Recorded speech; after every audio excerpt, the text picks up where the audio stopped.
Like we've got a few more jumping on here, so.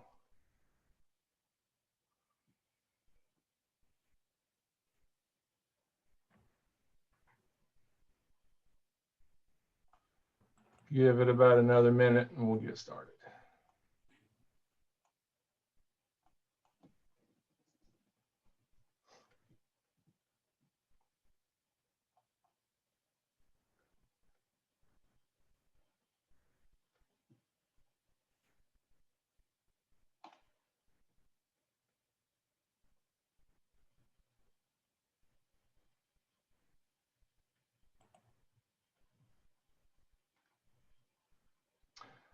That's people. All right.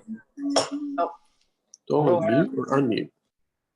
We'll ask if you all don't mind to mute your microphones. I would greatly appreciate it.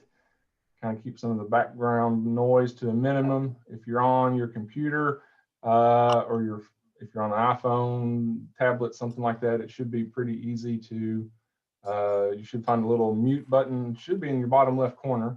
You can hit it there. If you're on a phone and calling in, I believe it's *6 will mute and unmute you. Everybody should be muted when they came in, but feel free if y'all have any questions, unmute your microphone and ask them.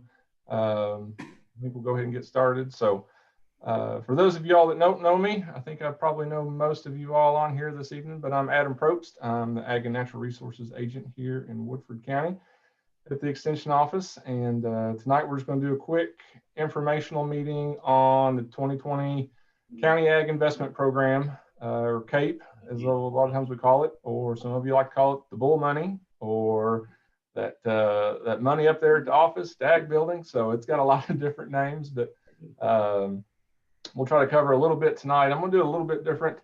Bear with me as I'm admitting a few people here, but probably just kind of go through the application. That's usually what I get most of the questions on, is the actual application itself. Show you where you can find a few things. Again, this meeting is recorded. And I appreciate y'all bearing with us. Usually we do this in person, but with all the COVID restrictions, trying to do this online, we're going to record it for some folks that maybe couldn't be here tonight or might not have any internet capability to view this. So there are some points, fortunately, unfortunately, tied to this informational meeting on the actual application. So I want to try to make that opportunity available to everybody. But so if y'all have some friends, neighbors, something like that you know are wanting to apply and haven't watched this, we're going to post it on the website, as well as they can call and make a reserve a time here at the office to come in and view it. So with that, so I'm assuming everybody should be here for the County Ag Investment Program. This is the cost share informational meeting.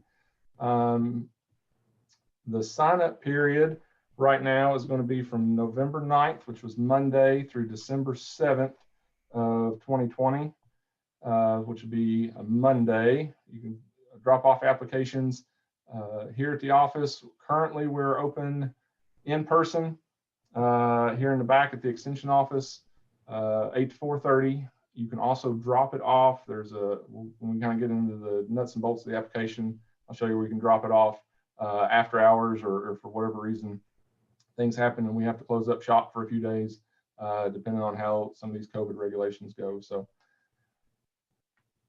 probably anything else, I guess, can everybody see that's on their computer? You should be able to see the announcement page that you all should have got through email. On there, we can go back to April 28th of 2020 on receipts for anything. And then any projects that you all are planning on doing, we can go up to July 1st of 2021 is when we have to have those projects completed and all the paperwork turned in. So essentially from April 28th of 2020 to July 1st of 2021 is when receipts or invoices can be dated. We'll kind of go ahead and actually first I may show you all. I'm going to share a different screen here. There are a lot of resources online.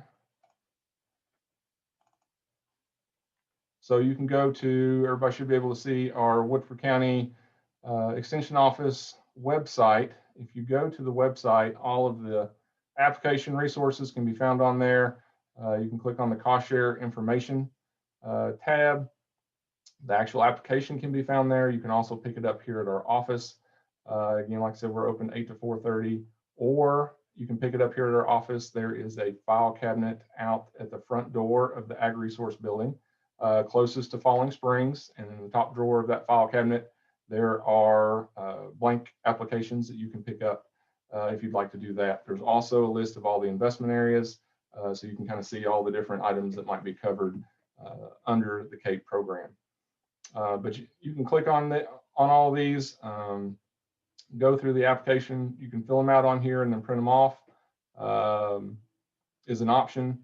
Other forms that you may need are also found on this website for any tenant farmers that might be applying under a landowner's farm service number or farm serial number. It may not be your own. There is a tenant owner acknowledgement form that you can find on here. Also, the educational requirement that you may need can be found on here as well. Plus, we also have links to all the different investment areas straight to the Ag Governor's Office of Ag Policy website. So you can click on each of those and see everything that's covered in each of those investment areas. So all that's available on our website. Or like I said, you can also go to the Governor's Office of Ag Policy website. It's just agpolicy.ky.gov. Most of all your answers may be found there if you can't find the links off of ours.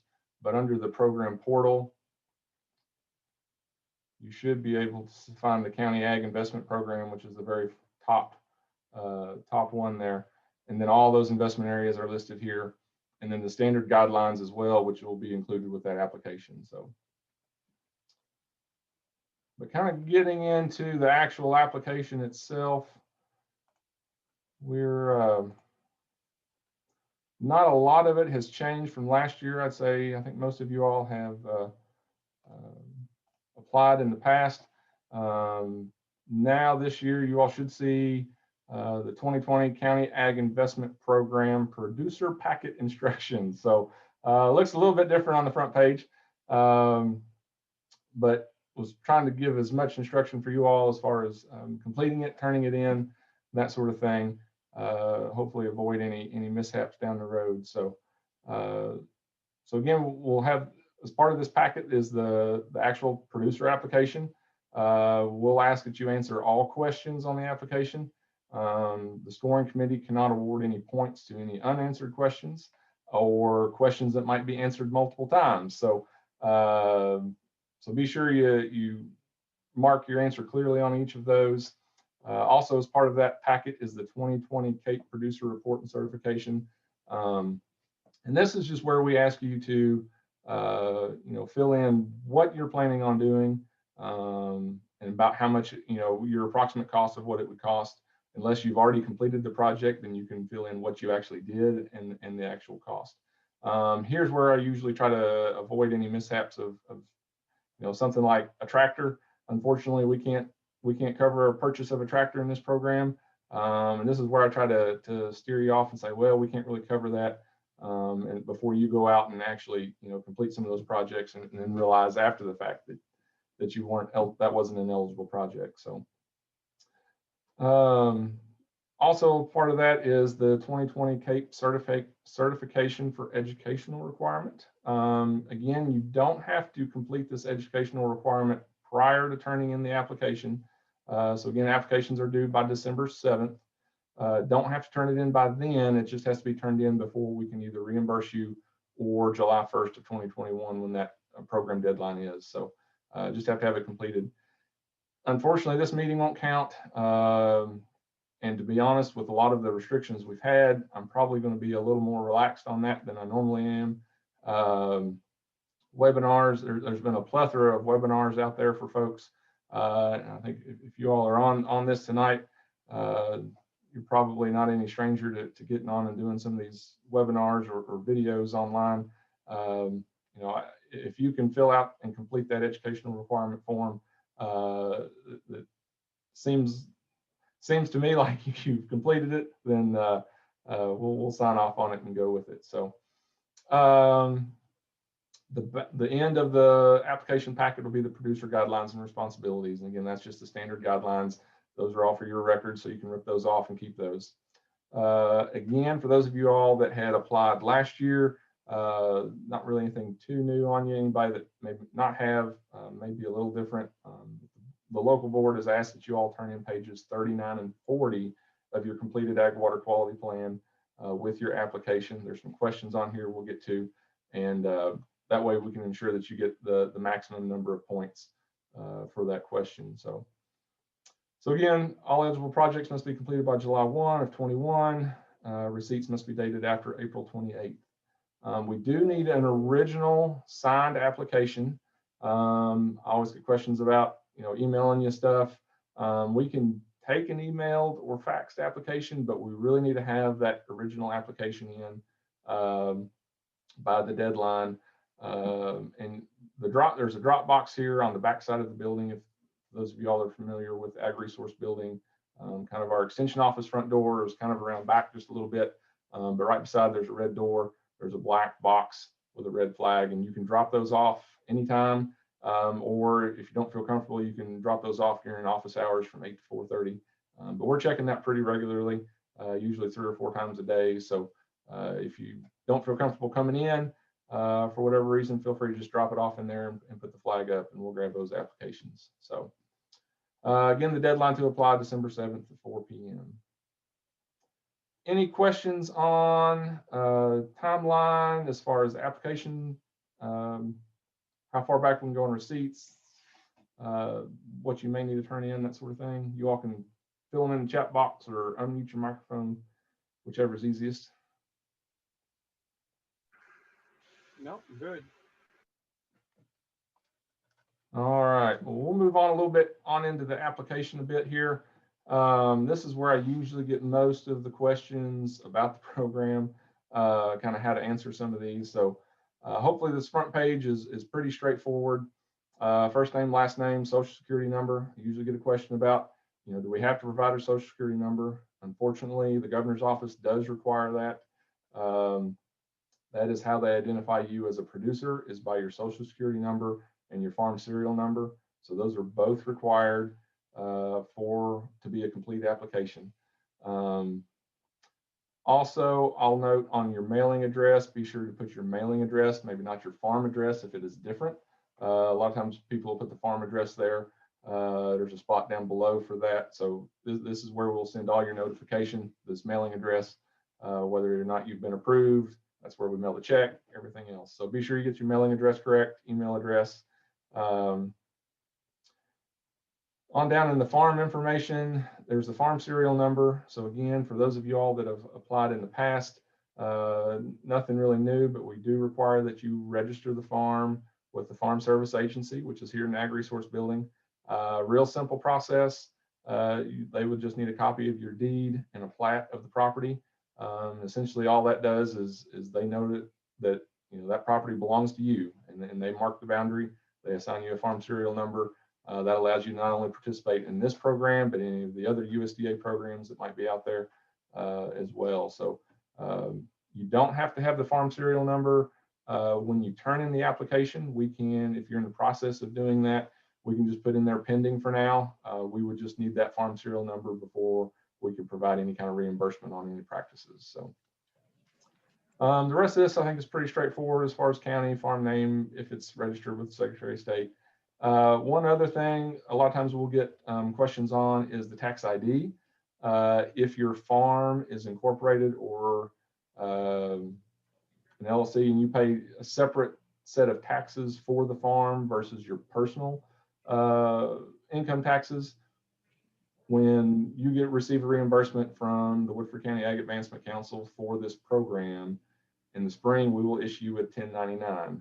I know there's a few entities in the county that require that 1099 be sent to the farm tax ID. Otherwise, it throws off their personal income tax records. So if you need the 1099 issued in something other than the social security number, this is where we ask you to put that tax ID for the farm. So Most people, it doesn't make any difference, but for a few it does. So if that applies to you, be sure to write that tax ID number in there. Also, if your farm serial number spans multiple counties, so especially like the Fayette or Jessamine County line, a lot of times we'll have some farms that are both in Woodford and Fayette or Jessamine County. You are actually eligible to apply in both counties. You're limited by the state to receive no more than $5,000 a year. But if you plan on applying in, let's say, Jessamine County, you would just need to check that unless that you're going to apply in Jessamine County or you did apply in Jessamine County in 2020, because the state goes back and checks those. And essentially all that does is it sends up a flag for us that that we'll check into how much money you're eligible for, if that's the case. Because we really don't want you to have to pay money back, because they'll come back and the governor's office comes back and does random audits of these. And if they find out that we've paid you too much money, then they'll come back and ask for that money back. So this hopefully will at least solve some or prevent some headaches from down the road. So new for 2020, we've been asking you about the Kentucky Ag Water Quality Plans for the last couple of years now, but new for 2020, meeting it's I'm on. required for this program. So No. to be eligible for this, you have to have a Kentucky Ag Water Quality Plan on file or completed. Again, we're asking for that page 39 and 40 of that. So hopefully you've got that already if you're turning the application in. You can call Jimmy Chambers over at the Woodford County Conservation District, and he can kind of walk you through that. Or we'll go through in a minute. I'll show you where you can also do that online. It looks a little cumbersome, but isn't as bad as maybe. You want more peas, Mom?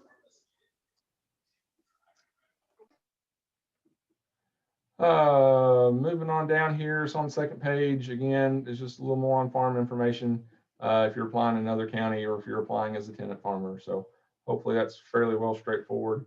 If you are applying as a tenant farmer, you do have to provide either a 578 form or maybe a Schedule F with the application. So in addition to that tenant owner acknowledgement form, essentially they're saying that that you as a tenant can use their farm serial number to apply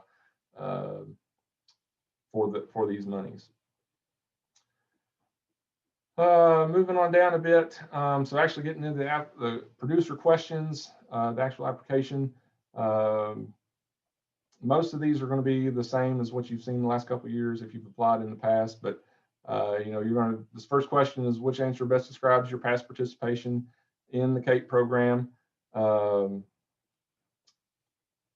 Do your best. I know not everybody quite remembers how many times they've received money. We do have a record of that, but if you can fill that in, we would greatly appreciate it. So then also in the previous program year, check which answer best describes you. So either you've probably received funding for a completed project, you applied but were not approved for funding, so you were either denied or you did not apply. Third option is you were approved for funding but did not complete my project. So if you've received a letter last year that you were approved, you just decided you didn't want to do it, that's where you check that. If you were approved for funding, but you notified us that you would not use the funds, which is most of the case, or the case most of the time, you would check that. There was a few that I know last year was put on a waiting list, but you did not receive funds. So there's a spot for that. Or you were placed on a waiting list and then you were later approved, but did not complete your project. So several different options there. I know it's a little confusing, but do your best on answering that. So again, you'll get a certain point value, and that point value changes every year. Frankfurt sets those points, and they try to target different groups of people every year. So how you answer these questions determines the amount of points that you would receive for that question. So and you can kind of see, so it's really black and white. If you check, just as an example, maybe you'll check the first one you received cost share funds once through CAIP. Maybe it was a couple of years ago. Last year you did not apply, so you may get 2 or 3 points for the first question. The second question you may only have 4 points. So so it's pretty black and white on how many points you would get for each question. So again, if you've been a resident or managed a farm in Woodford County for the last 5 years or more, yes or no, I think it's pretty straightforward. At the time of application, how long have you shared in financial risks and or participated in the business operation of a farm? A lot of times I'll get some questions about, I've been farming for a while, or I don't really do anything on the farm physically. I've got, either a farm crew that does that, or my husband does that. Again, you're answering these questions in the order or as they would pertain to whoever's name is on the application. So, but if you're doing anything financially related to the farm, I know we've had maybe some absentee landowners. If that's the case for you, you're still sharing in the financial risk for that farm business. So however long that might be, has been occurring for you. So again, less than a year, 1 to 5, 6 to 10, or more than 10 years. So then question 6 down here, did you file a Schedule F and or Schedule C for agricultural purposes in the previous year? So again, this is asking for, most of you will probably file a Schedule F on your income taxes to just write off some of the issues on the farm. If you have a incorporated farm business and are filing a Schedule C, then you would click yes. If you have, let's say a plumbing company and you farm on the side and you file a Schedule C for the plumbing company, here you would actually check no. So so this is just a Schedule F or Schedule C for the farm business in the previous year. So any questions on those the first page of questions?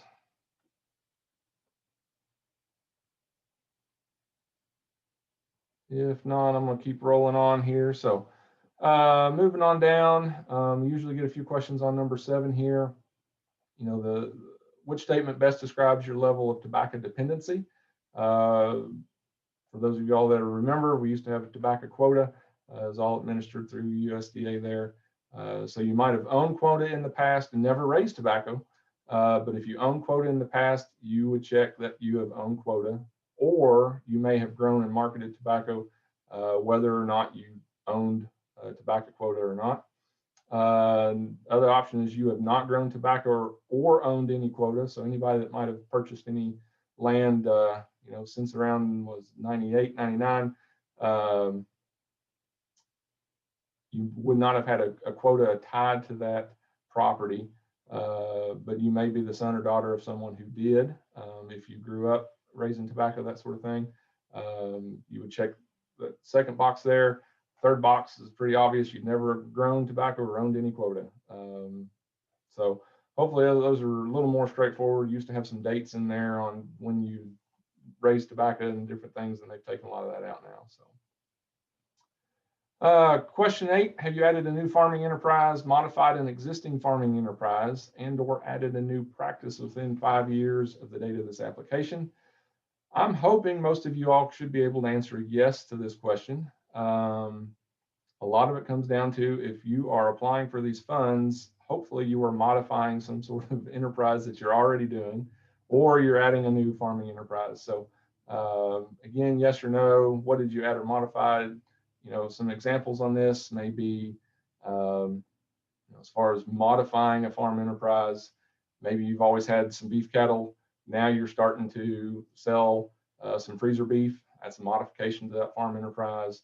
Maybe you're, been raising corn or soybeans. Now you're starting to do no tillage on that farm, getting away from conventional tillage. That could be modifying a farm enterprise, or adding a new farm enterprise. So maybe you started added sheep or goats in addition to beef cattle, or what have you. So any kind of new commodity or new product that you're selling off the farm could be a new enterprise. So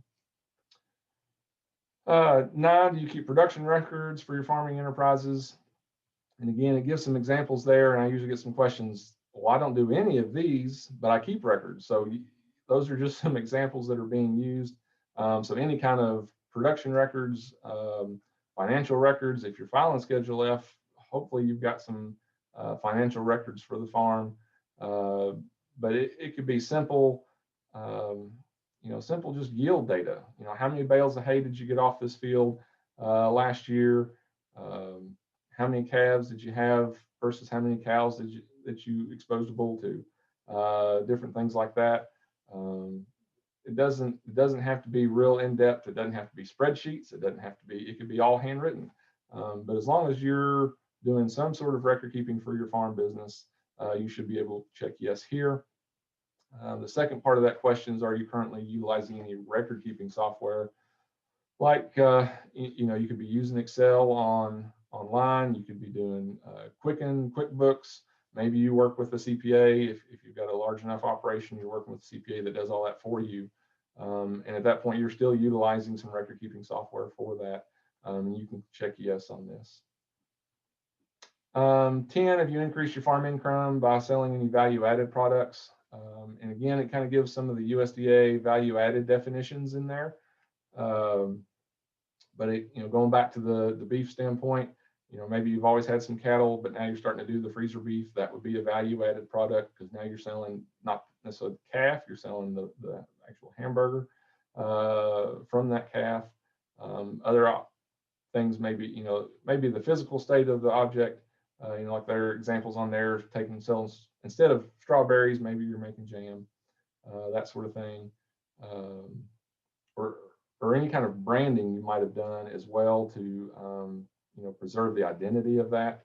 So if you've kind of branded a lot of your farm products, if you do a lot of stuff at the farmer's market and brand those items, that could be considered a value-added product. So 11, do you have a marketing plan for your operation?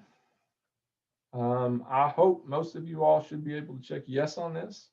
It does not have to be written down. It does not have to be a book.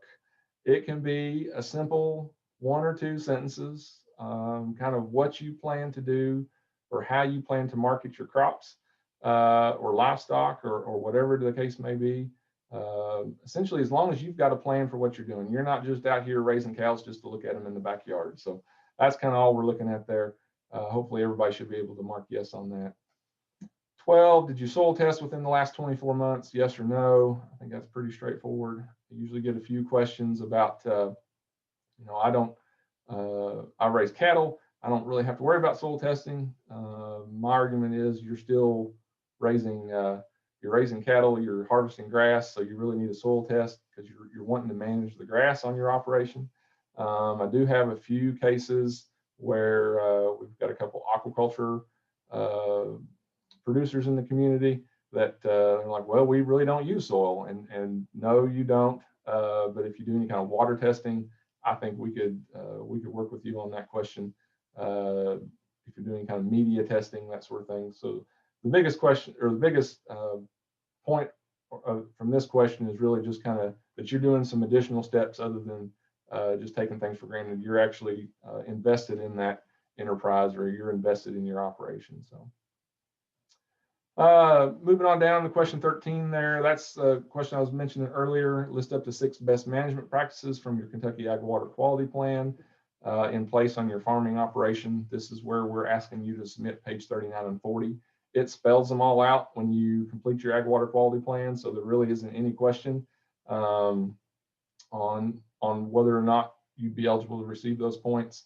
I've seen some applications from some other counties, and they write a little bit of everything under those answers, and they're really not best management practices, and they got a lot of points taken away because of that. So so that's why we're asking for that page 39 and 40. And again, the Ag Water Quality Plan is a requirement already for to participate in this program. So any questions on any of those?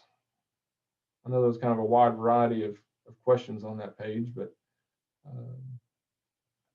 again, feel free to unmute your microphone or type something in the chat box there. So for anything concerning the Ag Water Quality Plan, you can check with Jimmy Chambers over at the Woodford County Conservation District. Their number is 873-4941, extension 3. We put that in there. You can also, you can find the Ag Water Quality Plan online and complete it yourself. Usually Jimmy's done so many of these, he gets pretty quick at it, and he can, in less than 10 minutes, you can have it done. So, so definitely check that out. We do ask that you complete your Ag Water Quality Plan every 5 years, just as a general management practice. So here, it looks like they're going to give you some points if you've updated that within the last 5 years. Hopefully most of you have. If anybody that's participated in this in the last couple of years, you've probably updated it in the last 2 years already. So, so hopefully everybody should be able to check yes. If you've just completed your Ag Water Quality Plan, then yes, you would have updated it just this year. So question 15 here, are you a member of a county, statewide, or national commodity group, like cattlemen's or Kentucky poultry producers, Kentucky pork producers, that sort of thing? Those are just some examples. So it's pretty simple, yes or no. We'll also count Farm Bureau in that, on that. So if you're a member of the local Woodford County Cattlemen's, maybe you're with the Kentucky Hort Council or some other commodity type groups, those would be eligible as well. So, so we just ask that you check yes or no, list who it is that you might be involved with. You may not have a leadership role, you may just be a member. That's perfectly fine. But you do get some points for being involved in those groups. So, and then you get, I think they usually tie a point or two to if you are in a leadership role or not. Are you currently subscribed to an extension newsletter? Chances are, if you got my email today, you are subscribed to an extension newsletter. If you saw this in the newspaper today about the meeting tonight, you can subscribe on our website. Again, you can go back to the Woodford County Extension Office website and subscribe on there to a newsletter, whatever interest area you may have. So we've got horticulture, family consumer science, 4-H, and ag, and we also have an equine newsletter as well. So did you attend a financial leadership or marketing based education session within the last 12 months?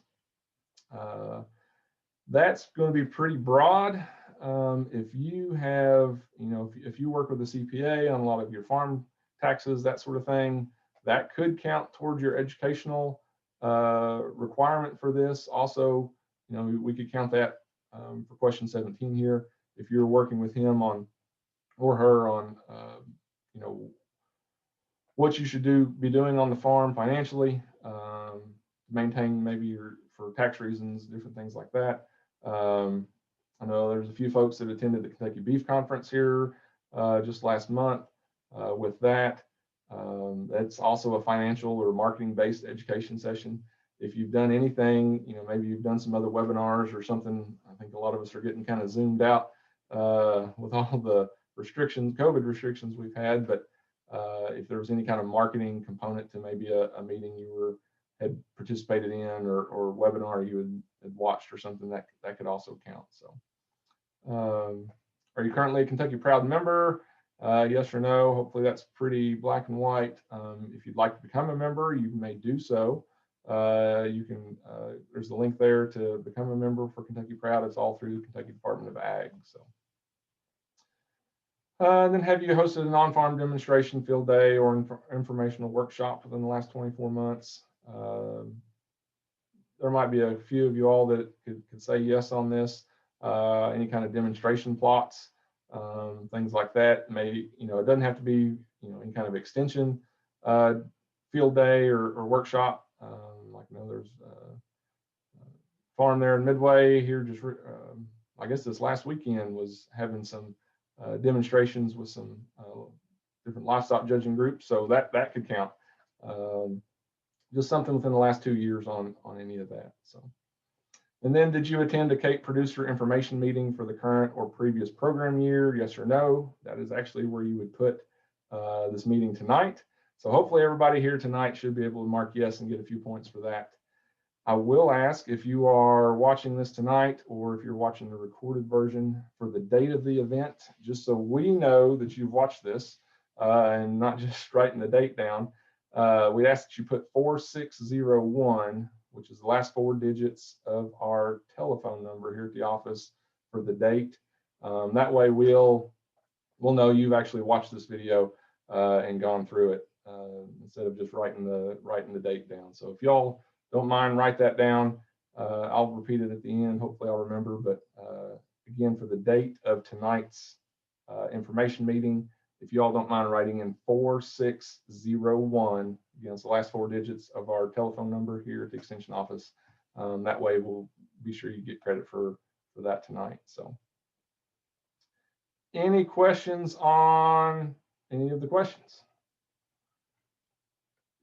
Looks like got a question came in, is what is the importance on how long have you lived in the Woodford County question?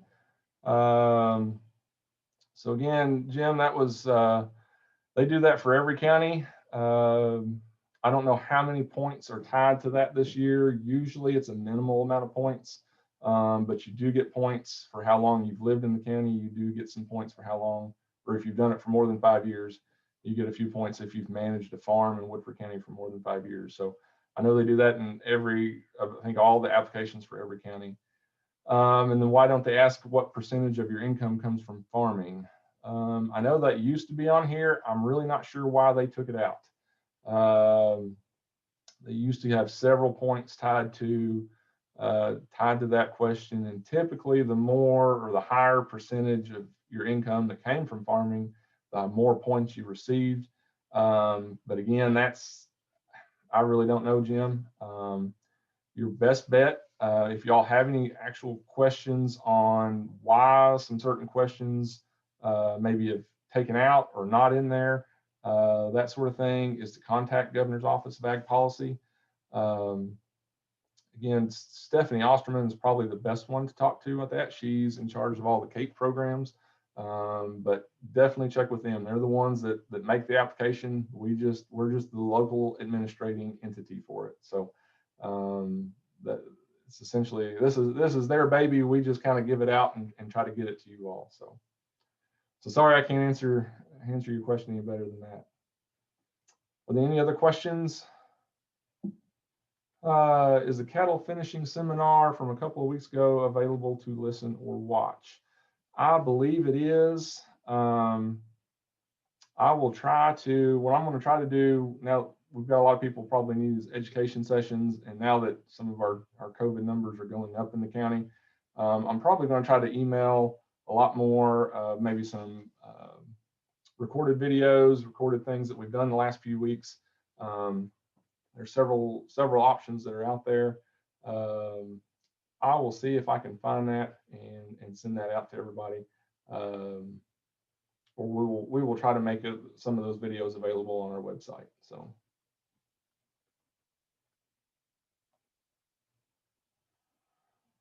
I'm not seeing anything else right now. We'll move on. So if everybody feels comfortable with all the questions on the application, we'll kind of move on down here a little bit.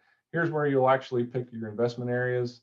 And again, you're not locked into these. So let's say I wanted to buy a bull this year and I was going to do something in the large animal category, but for whatever reason, I decide not to, and maybe I want to build a shed.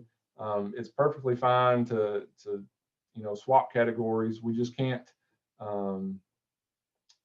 do anything or can't give you any more money than what you requested. So if you only requested $2,000 in large animal, you're only going to get $2,000 in farm infrastructure. So, but you can select up to 3 different investment areas. So again, ag diversification, large animal, small animal, what have you. You would pick 3. You would put in your total expected cost. I usually tell folks, if you have no idea, err on the high side. So again, your total expected cost, let's say it's $8,000. You put in $8,000. The amount requested from CAIP would only be half of that, or 50%. So you would be $4,000. The other option is maybe I'm only going to request $1,000 in ag diversification. So I would receive $500 from CAIP. maybe I am going to buy a bull and I'm going to spend $3,000 on a bull, and I'll get $1,500 from CAIP. And then down here, I'm actually going to put in what type of bull I'm wanting to get. So maybe it's, I'm thinking maybe a heifer acceptable bull because I've got a group of heifers, or a balanced traits bull. So I can pick up the two of those. And again, those are going to limit what EPDs or what requirements there are for those bulls and what they'd be eligible for. So, and essentially you can add all these up, but we just can't give you any more than $4,000 from CAIP. So you'd have to spend $8,000 to get that full $4,000. Or any amount up to that. So maybe I'm just going to spend $4,000. I'm eligible to receive $2,000. So, and again, you'd put that in for however many different investment areas you want to apply for. And again, up to 3 is how many you can apply in. Then this is just the acknowledgement that you give the Woodford County Ag Advancement Council the right to request or require sufficient documentation to verify any of these responses, that sort of thing. So we've never done it since I've been here, but the board has the ability to request maybe a Schedule F if they feel like a question wasn't answered properly, things like that. Typically, that's not the case. Like I said, we've never done that since we've been here, that I've been here, but it just kind of that you just acknowledge that this board, that the Woodford County Ag Advancement Council is the ones that's administering this program, and then sign it and date it. So, and then by signing this, you acknowledge that you've read the disclaimer above, as well as reviewed the producer guidelines, which are at the end of the application here. So, moving on a little bit, here's the producer report that I talked about. This is where we usually try to head off any train wrecks on if you're wanting to apply for something or a particular project you've got in mind, and it's just not an eligible project. This is where I usually try to head those off. So again, this front page here is really just contact information. There's no score. There's nothing that's tied to this other than identifying this producer report as yours, and maybe a few questions that GOAP may come back in the future when they look at the assessment of CAIP. They're looking at would a lot of these people have done these practices anyway? Maybe they how big of an impact these funds are having. So so again, there's no score or anything tied to these, but it's just really kind of contact and kind of survey questions. So then moving on down here is the actual part where you'd fill out what you were wanting to do. So down here I would pick, if I'm going to apply in the large animal category, I check it. I describe what I'm wanting to do. So maybe purchase a heifer acceptable bull. So I just, it'd be as simple as that. It doesn't have to be real in depth. The total project cost, I'm gonna say I'm gonna spend $3,000 on a bull this year. So I put all that in there. For the large animal category, you are required to have a BQA number, a beef quality. Actually, now it's BQCA. It's a beef quality and care assurance number. I'll be doing a couple of those trainings probably in December here. Again, you don't have to have that certification before you turn this application in, just before July 1st of next year, or before we can reimburse you. So, but you would put your number in here for those BQA numbers. If you don't know it, if you know you've done it, you just don't know your number, we do have a record of that here at the office. So, and again, if I'm also wanting to maybe build a lean-to, I check farm infrastructure. I want to do a lean-to for some equipment, let's say, so farm storage, and I'm just going to put in here build lean-to on my tobacco barn. It doesn't have to be real in depth, but I know it's a eligible project, and we can go from there. So, any questions on filling out this producer report and certification? Looks like Cynthia said, is the farm fencing category a set reimbursement amount for 2020? There is no set reimbursement amount. It's 50% cost share. So all of these are 50% cost share up to the $4,000 is what you'd be eligible to receive. So Doesn't matter if you're applying in fencing. Used to fencing years ago, we actually paid on a per foot basis, but do not do that any longer. It's all 50%. So again, you know, if you've got some questions on maybe what's involved in some of these different investment areas, you can go to our website and see the actual program guidelines and actually see all the different projects that might be eligible. So, and again, just signing and dating this.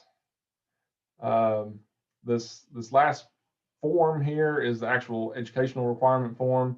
This hasn't changed in the last several years, but like I said, unfortunately, we can't do this session, but any kind of webinars, anything like that, again, you don't have to have completed that before you turn the application in, but it's towards the back here, so you can rip this off if you haven't done it yet and complete it later.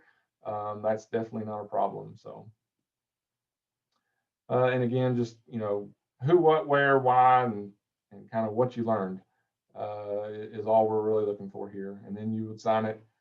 Sign and date it, and I'll sign off on it there at the bottom. So if you can get a presenter or event representative signature, so if you were at a meeting, or, you know, a lot of times you know, we've counted sessions that you might have done with your CPA, or if you're looking at, you know, maybe incorporating the farm or setting up an LLC for the farm, and you've met with an attorney and did some one-on-one consultation work with an attorney or CPA, something like that. You know, if you can get them to sign it, great. Year like this, I'm not going to be looking too hard at that line. So so don't feel bad if you don't have that, but we'll get that signed off. So then kind of the producer guidelines and responsibilities, all that's there for you to read through. I'm not going to go through all of it. I don't want to keep you here any longer than I have to. So but it should be fairly black and white. Again, only one individual per household can apply, or farm entity. So if you farm maybe with a sibling, with your father, with your children, or your mother, you know, or aunts and uncles, what have you, if you're one farming entity, only one person from that entity can apply. If you all keep everything separate, maybe you all share some equipment back and forth, or one of you owns the equipment or some equipment, the other one owns some other equipment, and you all just kind of share it back and forth, that's perfectly fine. You both can apply if you're two separate entities.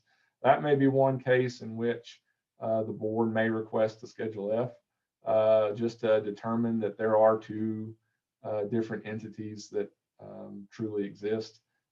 Sometimes, you know, have a few cases where some siblings are farming together, and at least in one case, both of them can apply, both of them can receive funds, but they're one entity. And really what happens is you're just limited by your farm serial number to that $4,000 max. So each of them can receive up to $2,000 a piece. We just can't pay more than $4,000 for that one farm number. So that can be acceptable. We just got to watch the limits on some of those. So, and then it just kind of goes in a little bit about tenants and owners, about using the farm serial number. Your producer definition is by use of your social security number and farm serial number. So again, you can rip this off when you turn in your application. That way you've got a copy of this, and you can refer back to it if you want. One big change this year, really the only big change for this year, is going to be you have to submit a proof of payment now with all of your receipts. So usually you used to be able to just kind of turn in your receipts or invoices, whatever you had.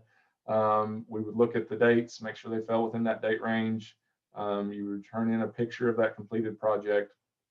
But now we have to require a proof of payment, so either a canceled check or a credit card statement if that was put on a credit card. They are not allowing cash purchases.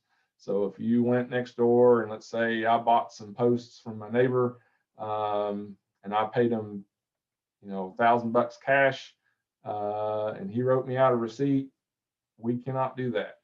We have to have either a canceled check or the credit card statement if you say you bought something online. Or it could be, if you charge something, if you've got an account at some of the farm supply stores, if you can provide a copy of your statement from those farm supply stores, say like Southern States, as long as you can provide a copy that matches your receipt that you turned in. So you still have to turn in the receipt. You still have to turn in an invoice or what have you, but you now have to do that proof of payment as well. So that's really the only big change we've got this year. And then there's some few things on exclusions about labor, things like that. So some stuff on the educational requirement, about how the county extension agent must sign off on all educational components, that sort of thing. So there are also some educational videos out there, and I'll try to post those on our website as well that you all can watch, and hopefully be able to do those at home. So any questions on the application? I'm sure there's a few. So again, feel free to unmute your microphone if you'd like, or you can type them in the chat box.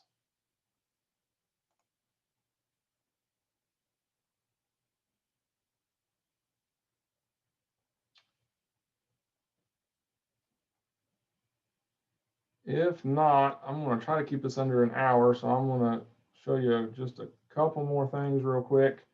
I can get it pulled up here. All right, hopefully everybody can kind of see. There's just a summary of revisions to some of the investment areas to the County Ag Investment Program. Again, this is all from GOAP. Really not that much was changed this year under those investment areas. The biggest thing, again, the proof of payment, and then the Ag Water Quality Plan is now a requirement. But you can see on here, we've added hemp as an eligible horticulture crop. However, that excludes seeds, seedlings, and clones. Not sure exactly what all is going to be covered with that, but if you all do have some hemp questions as far as CAIP goes, let me know, and we'll try to get those answered. So under large animal, I will note that next year, not this year, but next year, any bulls that are purchased through this program must be genomically tested. So for those of you all that may sell some bulls, I know we got a few in the county, something to keep your eye out for next year. For those bulls to be eligible for this program, they have to be genomically tested. So a few other things on biosecurity signage in most of these investment areas. They did remove from goat and sheep, I know we got a few sheep producers, remove the breeding soundness exam requirement for breeding males. So that has been removed for small animal this year. They've removed tarps, ropes, and tie downs for hay storage this year as well. However, they did add post drivers to the fencing category. Then to water, they've added a small water treatment facility to treat service water for livestock. There's a rotational grazing starter kit that might be out there if any of you are interested in that. Then also they've added gutters to go on barns for water harvesting. There was a little bit of that in one of the investment areas called Innovative Farm. I think it's Innovative Farm Structures, Innovative Farm Improvement, something like that. But now it's also in the on-farm water category. In forage and grain improvement, they've added the cost of hay testing. They've also added a broadcast seeder and spreader, scales and scale kits for a grain cart.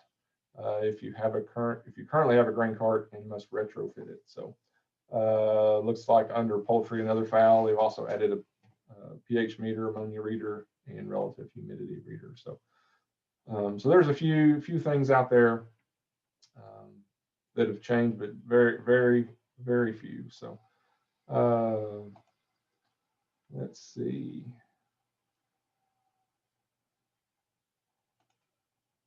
Real quick before we go, I do want to draw your all's attention to the Kentucky Ag Water Quality Plan Producer Workbook. That is out there. Like I said, give Jimmy a call if you'd like, but you can just get on there and Google Kentucky Ag Water Quality Plan. This should be the first link that pops up. It's actually a UK UK website. And again, you can kind of go through, it's real overwhelming because it looks so big.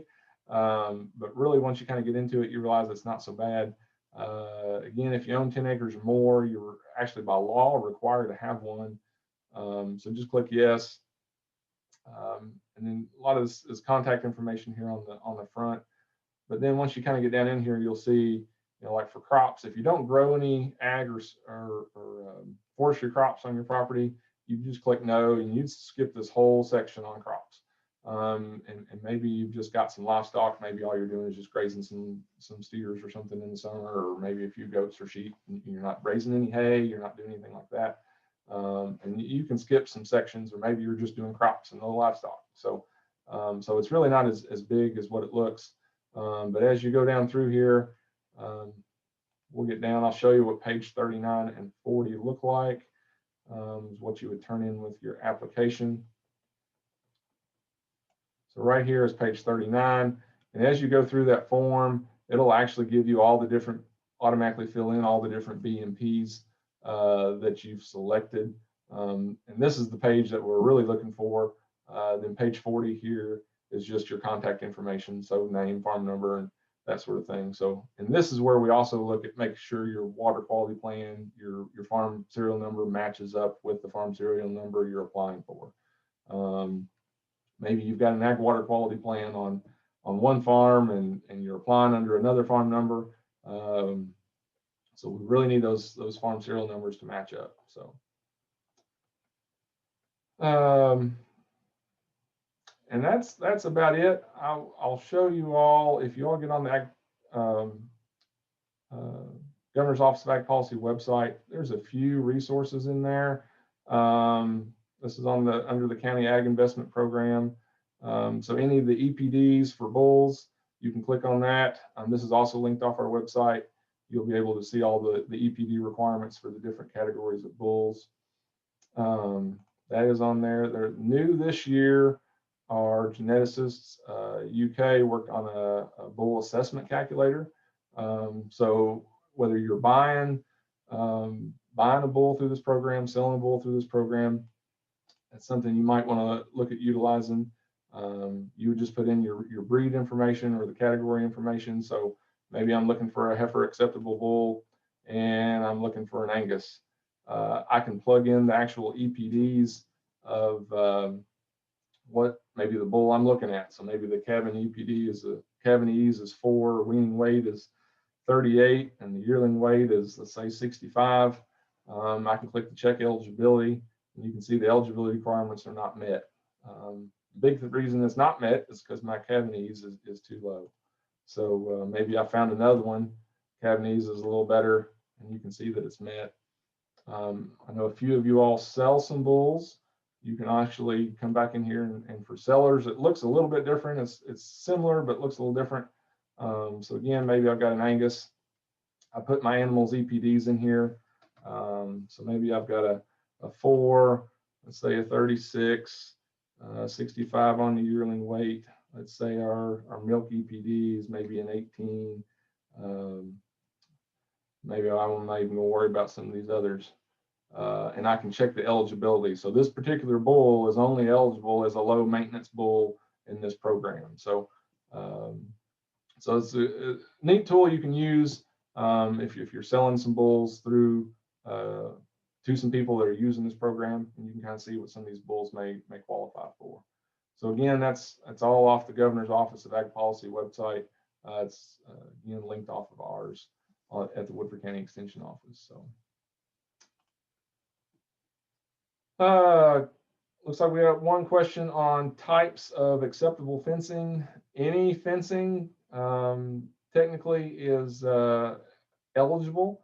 It could be barbed wire fence, it could be 4-board fence, woven wire, it could be simple polywire electric fence, are all acceptable. I always say as long as it meets the KRS definition of a legal fence, and all that states is an animal can't crawl over, under, or through it. So as long as you can maintain your animals in it, it meets the fencing requirement. So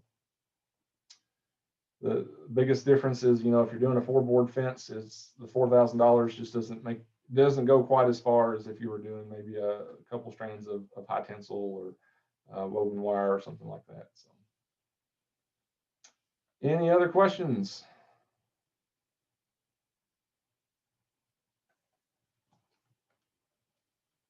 Again, feel free to unmute your microphone if you want. But I've got 7:29, so I was hoping to keep this under an hour. I'm barely just did it. But with that, we'll just throw up here one more time the application. That first page, again, it's got the drop box you can drop that off in at. Receipts must be dated after April 28th of 2020 or later. We do need an original application requiring page 39 and 40 of your ag water quality plan. And that's about it. Deadline to get them in is December 7th of 2020 at 4 o'clock. So, well, if we don't have anything else, I think we may call it a night, and appreciate you all tuning in. And again, I guess I did say I was going to try to remind you all, be sure to write down under the date for this video 4601 on your application, the last 4 digits of our phone number. And that way we know you've watched it and get you those points on that application. So with that, you all have a good evening. And again, if you got any more questions, feel free to call me, email me. All my information is there on our website as far as getting a hold of us, and we can answer your questions best we can. So you all have a good night and stay safe. Thanks, Adam. Thank you.